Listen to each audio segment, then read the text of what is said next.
Banyak sekali yang saya temukan di usia-usia di atas 40-an, 50-an, sudah mulai menunjukkan gejala-gejala mulai gangguan ginjal.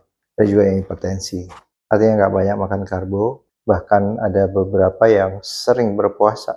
Jadi banyak sekali sekarang yang sudah mengerti mana makanan-makanan yang baiknya dimakan, dan banyak juga yang mengerti manfaat dari puasa. Kalau kita lihat dari profil lipidnya, bagus, nggak ada masalah. Triglyceride bagus, HDL bagus. Tapi kenapa hipertensi?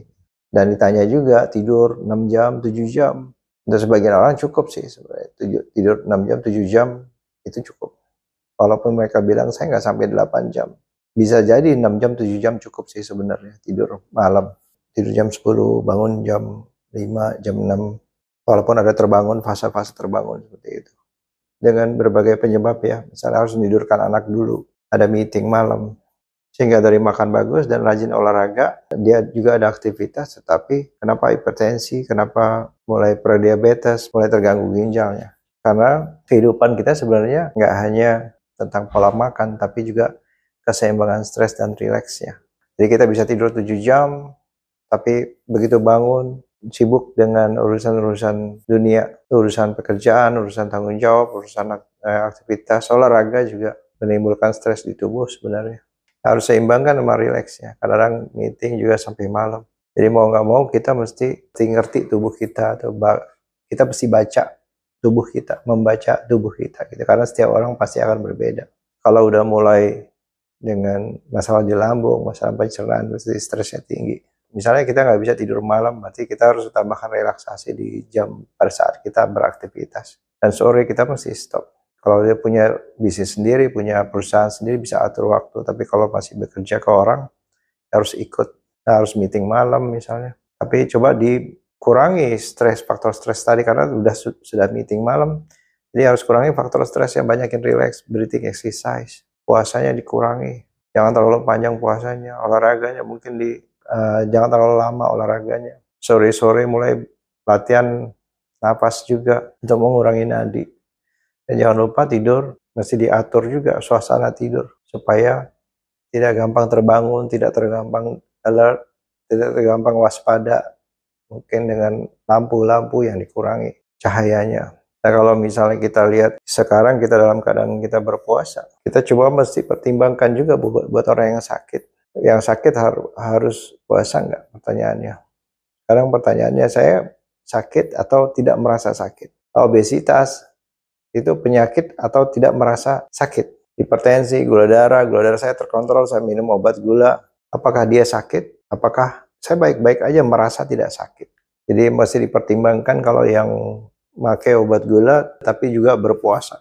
Sebenarnya itu orang-orang yang terbiasa berpuasa, dia nggak masalah dengan gula darah rendah, karena insulinnya rendah, sehingga dengan mudah glukagon, hormonnya akan pecah lemak untuk dijadikan gula. Jadi gula darahnya tetap tidak nol. Tetapi dengan orang yang insulin tinggi, hiperinsulinemia, orang diabetes, tetap pakai obat gula darah rendah, diturunkan lagi, dan tubuh nggak bisa tiba-tiba membuat gula dari lemak, karena insulinnya masih tinggi.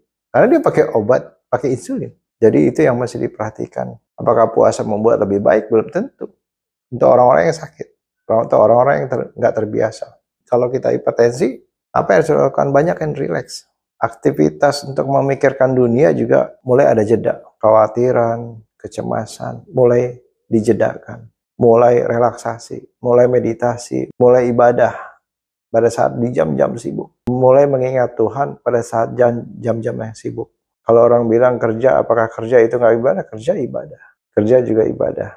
Tetapi kita mesti ingat, tujuannya apa sih kita berpuasa? Apakah berpuasa aja sekedar menahan lapar saja?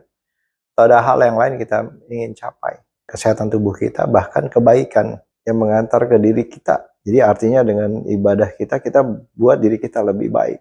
Lebih tidak stres, lebih tidak depresi, lebih tenang. Kalau hanya untuk menahan lapar, apa bedanya sama puasa-puasa di luar bulan Ramadan? Momen kita berpuasa di bulan Ramadan itu harusnya kita bisa lebih tenang. Jadi harusnya kita lebih baik. Dan kadang-kadang bagaimana kita menyikapi kita terhadap momen ini gitu. Ada orang yang semakin ibadah semakin sedih, semakin khawatir, semakin cemas gitu, takut dengan akhirat, takut dengan siksa neraka.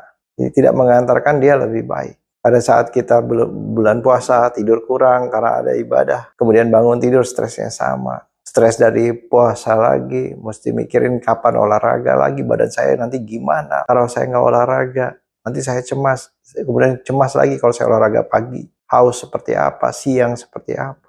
Nah, kalau saya olahraga sore, apa malam saya olahraga setelah buka puasa, bagaimana keseimbangan simpatetik dan bagaimana keseimbangan stres sama rileks.